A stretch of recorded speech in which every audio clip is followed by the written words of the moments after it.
কেন ভারতীয় শিক্ষা ব্যবস্থার স্থপতিরা আমাদের মহান হিন্দু পূর্বপুরুষদের উপর আক্রমণকারী মুঘলদের মহিমামণ্ডিত করতে বেছে নিয়েছিলেন?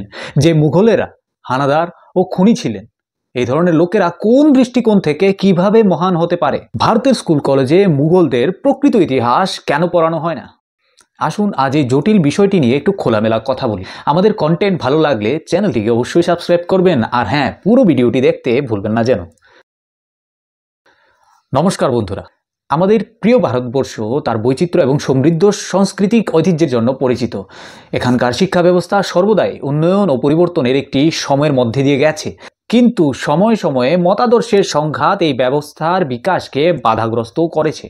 1990-এর দশকে একটি সময় এসেছে যখন একটি নির্দিষ্ট আদর্শিক দৃষ্টিকোণ থেকে শিক্ষাকে নিয়ন্ত্রণ করার চেষ্টা করা হয়েছিল। এই সময়ে বামপন্থী মতাদর্শিক দলগুলি শিক্ষার পাঠ্যক্রমের অনেক পরিবর্তন করে। তারা জোর দিয়েছিলেন যে ইতিহাস এবং সংস্কৃতি একটি প্রগতিশীল দৃষ্টিকোণ থেকে শেখানো হবে, কিন্তু এই প্রচেষ্টা প্রায়শই সত্যকে চাপা দিতে, সাংস্কৃতিক ঐতিহ্যকে উপেক্ষা করে এবং ভারতের ঐতিহ্যকে ছোট্ট করে দেখানোর কাজ করেছে। উদাহরণস্বরূপ, প্রাচীন ভারতের বৈজ্ঞানিক ও সাংস্কৃতিক অবদানকে কখনো কখনো পৌরাণিক কাহিনী বলে উড়িয়ে দেওয়া হয়েছে। যোগ, ব্যায়াম, আয়ুর্বেদ এবং সাংস্কৃতিক সাহিত্যের মতো বিষয়গুলিকে পশ্চিমা দৃষ্টিকোণ থেকে পরিমাপ করা হয়েছিল। একই সঙ্গে সাম্প্রদায়িকতার ভয়ে পাঠ্যসূচি থেকে কিছু বড় ঐতিহাসিক ঘটনা ও ব্যক্তিত্বকে বাদ দেওয়ার প্রচেষ্টাও করা হয়েছে। এই সময়ে এই পরিবর্তন আসলে শিক্ষাকে আধুনিক ও প্রগতিশীল করে তুলছে, নাকি আমাদের সাংস্কৃতিক পরিচয় মুছে ফেলার চেষ্টা করছে, তা নিয়ে নতুন বিতর্কের সৃষ্টি হয়েছে। অনেক বিশেষজ্ঞ বিশ্বাস করেছিলেন যে ছদ্ম ধর্মনিরপেক্ষতা বা সুডো সেকুলারিজম এই শব্দটির আড়ালে শিক্ষাকে এমন একটি দিকে ঠেলে দেওয়ার চেষ্টা করা হচ্ছে যা শিক্ষার্থীদের তাদের শিকড় থেকে বিচ্ছিন্ন করে দিচ্ছে। আসুন জেনে নিই এর কি প্রভাব পড়ল শিক্ষার্থীদের জীবনে, যাকে প্রধানত 3টি পয়েন্টে বা বিন্দুতে ভাগ করা যায়। প্রথম বিন্দু, সংস্কৃতি ও ঐতিহ্য থেকে দূরত্ব। নতুন প্রজন্ম তাদের সংস্কৃতি ও ঐতিহ্যের গুরুত্ব বোঝার সুযোগ পাচ্ছে না। দ্বিতীয়, ইতিহাসের একতরফা দৃষ্টিভঙ্গি। ঐতিহাসিক ঘটনাগুলি আদর্শ অনুসারে উপস্থাপন করা হয়েছিল, যা ছাত্রদের পক্ষে ইতিহাসের বিভিন্ন দিক বোঝা কঠিন করে তুলেছে। আর সর্বশেষ 3 নম্বর বিন্দুটি হচ্ছে শিক্ষার রাজনীতিকরণ।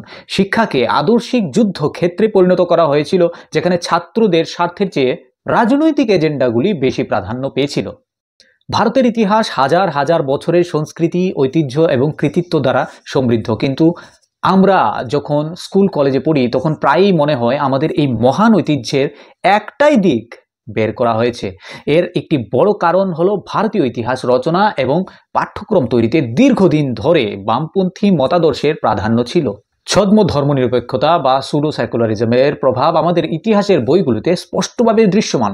বামপন্থী চিন্তাবিদরা প্রায়শই এমন একটি দৃষ্টিকোণ থেকে ইতিহাস লেখেন যা তাদের মতাদর্শ অনুসারে সত্যকে ঢালাই করার চেষ্টা করে। ভারতীয় বিজ্ঞান, গণিত, চিকিৎসা এবং স্থাপত্যের মতো ক্ষেত্রে প্রাচীন অর্জনগুলিকে প্রায়ই পৌরাণিক বা অপ্রাসঙ্গিক হিসেবে দেখানো হয়। উদাহরণস্বরূপ, আর্যভট্ট, চরক এবং সুশ্রুতের মতো মহান ব্যক্তিত্বের খুব সংক্ষিপ্তভাবে উল্লেখ করা হয়েছে, যদিও তাদের কৃতিত্ব বিশ্বব্যাপী স্বীকৃত। ইসলামী শাসনামলে ঘটে যাওয়া আগ্রাসন, মন্দির ধ্বংস এবং সাংস্কৃতিক পরিবর্তনগুলিকে হয় কম করে দেখানো হয়েছে বা সম্পূর্ণ উপেক্ষা করা হয়েছে। বিপরীতে আক্রমণকারীদের প্রায়শই সমন্বয়কারী এবং সংস্কারক হিসাবে উপস্থাপন করা হয়েছিল। এই দৃষ্টিভঙ্গি ভারতীয় জনগণের ঐতিহাসিক স্মৃতির সাথে মেল খাচ্ছিল না।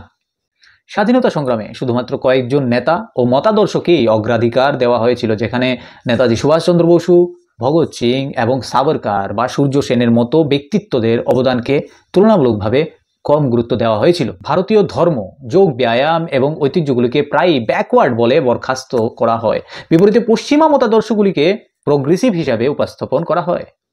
এই পদ্ধতির প্রভাব আমাদের নতুন প্রজন্মের উপর প্রায়ই দেখা গেছে। নতুন প্রজন্ম তার সাংস্কৃতিক শেকড় থেকে বিচ্ছিন্ন হতে থাকে। ছাত্ররা মনে করতে শুরু করে যে তাদের ইতিহাস শুধুমাত্র আক্রমণ, দাসত্ব এবং ব্যাকওয়ার্ড একটি গল্প মাত্র। এটা কিন্তু ঠিক যে যে দেশের ইতিহাসকে গৌরবময় হিসাবে দেখানো হয় না, সেই দেশের ছাত্ররা তাদের দেশে একটি আদর্শিক এবং সাংস্কৃতিক বিভাজন তৈরি করে ফেলে। আমাদের দেশেও কিছুটা এমনই হয়েছিল। এই প্রশ্ন কেন ভারতীয় শিক্ষা ব্যবস্থার স্থপতিরা আমাদের মহান হিন্দু পূর্বপুরুষদের চেয়ে মুঘলদেরকে গৌরব করার জন্য বেছে নিলেন, কেন এই প্রশ্নটি বারবার উঠতে থাকে। এই প্রশ্নটি ভারতীয় শিক্ষা ব্যবস্থার ঐতিহাসিক বিকাশ এবং এতে মতাদর্শগত ঝোঁকের একটি তদন্তের অংশ। উত্তরটি জটিল এবং এর জন্য ঐতিহাসিক, রাজনৈতিক ও সামাজিক প্রেক্ষাপট বোঝার প্রয়োজন আছে। ব্রিটিশ শাসনের সময় শিক্ষা ব্যবস্থার উদ্দেশ্য ছিল ভারতের শাসন বজায় রাখা এবং ভারতীয়দের সভ্য করা। তারা তাদের নিজস্ব দৃষ্টিভঙ্গি থেকে নিজস্ব দৃষ্টিকোণ থেকে ভারতীয় ইতিহাস লিখেছিলেন, যেখানে হিন্দু রাজাদের মহানুভবতা এবং কৃতিত্বকে উপেক্ষা করা হয়। বিপরীতে মুঘল শাসনকে সমন্বয় ও সভ্যতার প্রতীক হিসাবে উপস্থাপিত করা হয়েছিল, যা হিন্দু ও মুসলিম সম্প্রদায়কে বিভক্ত করে তাদের ব্রিটিশ শাসনকে সুসংহত করতে চেয়েছিল। ভারতীয় ইতিহাস রচনায় মুঘলদের বিশিষ্ট স্থান দেওয়া হয় এবং হিন্দু পূর্বপুরুষদের কৃতিত্বকে তুলনামূলকভাবে কম গুরুত্ব দেওয়ার বিষয়টি দীর্ঘদিন ধরে বিতর্কের একটি বিষয়। আসুন কিছু উদাহরণ দিয়ে বিষয়টি বুঝতে চেষ্টা করি। আকবরকে দ্য গ্রেট আকবর হিসেবে উপস্থাপন করা হয়েছে। তাকে দিন-ই-ইলাহি ধর্ম, ধর্মীয় সহনশীলতা এবং সকল ধর্মের সমতা প্রতিষ্ঠার প্রতীক হিসাবে বর্ণনা করা হয়েছিল। কিন্তু তার শাসন আমলে কতটি যুদ্ধ সংঘটিত হয়েছিল অথবা কতটি স্বাধীন রাষ্ট্রকে উনি জোরপূর্বক মুঘল সাম্রাজ্যের অন্তর্ভুক্ত করেছিলেন তা পাঠ্যপুস্তকে কম উল্লেখ করা হয়েছে। যেখানে মহারানা প্রতাপ, যিনি আকবরের বিরুদ্ধে অদম্য সাহসিকতা দেখিয়েছিলেন, তার সংগ্রামকে শুধুমাত্র হলদিঘাটির যুদ্ধ পর্যন্ত দেখিয়েই সীমাবদ্ধ করে দেওয়া হয়েছিল। তাদের আত্মসম্মান ও স্বাধীনতার প্রতি অবদানকে তুলনামূলকভাবে কম গুরুত্ব দেওয়া হয়েছে। গুপ্ত সাম্রাজ্য ভারতের স্বর্ণযুগ নামেও পরিচিত। এই যুগ গণিত, বিজ্ঞান, শিল্প এবং সাহিত্যে অতুলনীয় অবদান রেখেছিল। আর্যভট্ট, বরাহমিহির, কালিদাসের মতো পণ্ডিতদের যুগ ছিল এই সময়ের, কিন্তু গুপ্ত সাম্রাজ্যকে পাঠ্যপুস্তকে সীমিত পৃষ্ঠার স্থান দেওয়া হয়েছিল। কিন্তু অন্যদিকে শাহজাহান এবং তাজমহলকে বিশদভাবে বর্ণনা করা হয়েছে। যদিও এটি একটি স্থাপত্য কৃতিত্ব, এটিকে মুঘলদের সাংস্কৃতিক মহত্বের প্রতীক হিসাবে উপস্থাপিত করা হয়েছে এবং অন্যান্য প্রাচীন ভারতীয় স্থাপত্য যেমন কোণার্কের সূর্য মন্দির বা খাজুরাহোর মন্দিরকে তুলনামূলকভাবে কম গুরুত্ব দেওয়া হয়েছে। শিল্প, সঙ্গীত এবং সাহিত্যের বিকাশের উপর জোর দিয়ে মুঘল যুগকে প্রায়ই স্বর্ণযুগ বলা হয়ে থাকে। যেমন আকবরের দরবারের নবরত্নদের গল্প বারবার বলা হয়ে থাকে। চোল সাম্রাজ্য, যেটি দক্ষিণ ভারতের সামুদ্রিক বাণিজ্য, স্থাপত্য যেমন বৃহদেশ্বর মন্দির এবং প্রশাসনিক কাঠামোতে গুরুত্বপূর্ণ অবদান রেখেছিল, তাকে কম গুরুত্ব দেওয়া হয়েছিল। ঔরঙ্গজেবকে প্রায়শই একজন দক্ষ প্রশাসক এবং একজন শাসক হিসেবে চিত্রিত করা হয়েছে, যিনি সরল জীবনযাপন করতেন বলে দেখানো হয়েছে। কিন্তু তার শাসনামলেই মন্দির ধ্বংস, জাজিয়া কর পুনঃপ্রবর্তন এবং ধর্মীয় নিপীড়নকে হয় উপেক্ষা করা হয়েছে বা কম করে দেখানো হয়েছে। মহারাজা রঞ্জিত সিংহ, যিনি তার রাজত্বকালে ধর্মীয় সহনশীলতা এবং মন্দির পুনর্নির্মাণকে অগ্রাধিকার দিয়েছিলেন, তিনি ঔরঙ্গজেবের মতো গুরুত্ব একদমই পাননি। স্বাধীনতার সংগ্রামে পক্ষপাতমূলক পন্থা গ্রহণ করা হয়েছে। উদাহরণস্বরূপ, মুঘলদের পতনের পর সাল 1857 স্বাধীনতা সংগ্রামে বাহাদুর শাহ জাফরকে স্বাধীনতা সংগ্রামের প্রতীক হিসেবে বর্ণনা করা হয়েছিল। তার ভূমিকা গুরুত্বপূর্ণ ছিল, কিন্তু এটি ভারতের প্রথম স্বাধীনতা যুদ্ধের একমাত্র কেন্দ্র হিসাবে উপস্থাপিত হয়েছিল তা পুরোপুরি ঠিক না। অন্যদিকে বীর সাভারকর, তিলকা মাঝি এবং অন্যান্য হিন্দু স্বাধীনতা সংগ্রামীদের অবদানকে একই অগ্রাধিকার দেওয়া হয়নি। মুঘল সম্রাটদের যুদ্ধ এবং বিজয়ের গল্প আরও বিস্তারিতভাবে বলা হয়েছে, যেখানে হিন্দু রাজাদের সংগ্রাম ও সাফল্য সংক্ষেপে উপস্থাপন করা হয়েছে। যোগ ব্যায়াম, আয়ুর্বেদ এবং গণিতে ভারতের অবদানকে পৌরাণিকভাবে বর্ণনা করার একটি প্রচেষ্টা দীর্ঘদিন ধরে চলছে।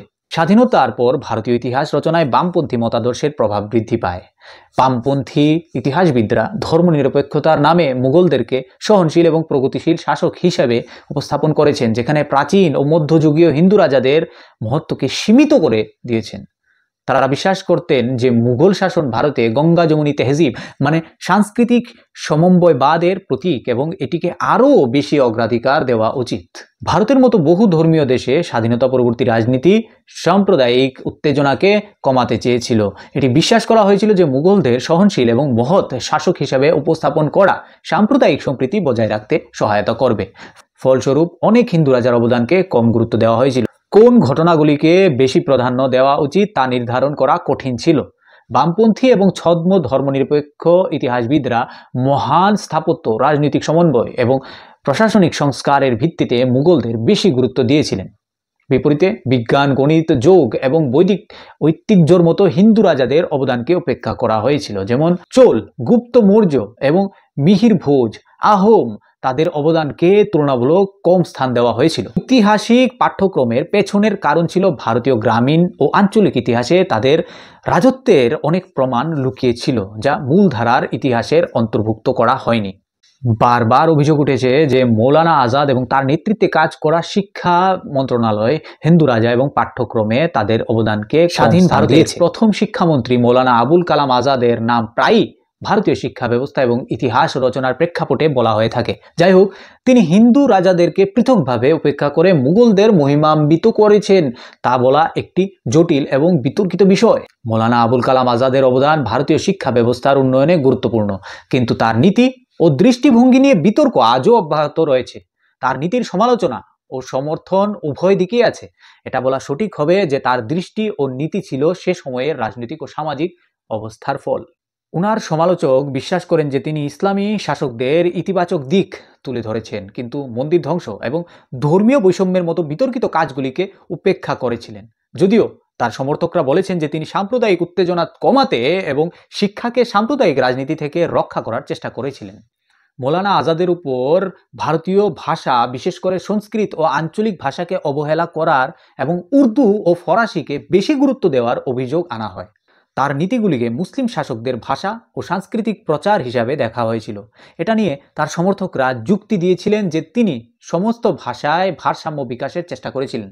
আরও বলা হয় যে তিনি ঐতিহ্যগত শিক্ষা ব্যবস্থার প্রচারের মাধ্যমে মুসলিম সম্প্রদায়কে আধুনিক ও বৈজ্ঞানিক শিক্ষা থেকে দূরে করে রেখেছিলেন।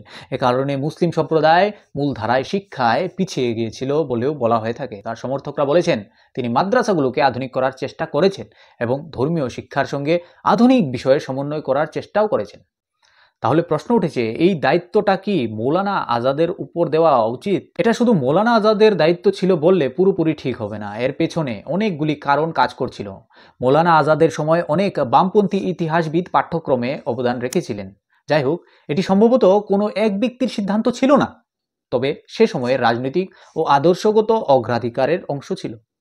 ভারতীয় ইতিহাস রচনায় দীর্ঘকাল ধরে মুঘলদের মহিমামণ্ডিত করা একতরফা দৃষ্টিভঙ্গি ছিল, কিন্তু এখন সময়ের প্রয়োজন হলো শিক্ষা ব্যবস্থাকে ঐতিহাসিক পক্ষপাত থেকে মুক্ত করা এবং আধুনিক দৃষ্টিভঙ্গির সাথে ভারতীয় জ্ঞান, সংস্কৃতি এবং ঐতিহ্যের ভারসাম্য বজায় রাখা। এটি শিক্ষার্থীদের তাদের সংস্কৃতি এবং ঐতিহ্যের সমস্ত দিক বোঝার এবং সম্মান করার সুযোগ দেবে। এই বিষয়টিতে আপনাদের মতামত আমাদের কমেন্ট করে অবশ্যই জানাবেন। তাহলে আজকের মতো বিদায় নিচ্ছি বন্ধুরা। আপনারা খুশি থাকুন, আমাদের দেশও খুশি থাকবে। জয় হিন্দ।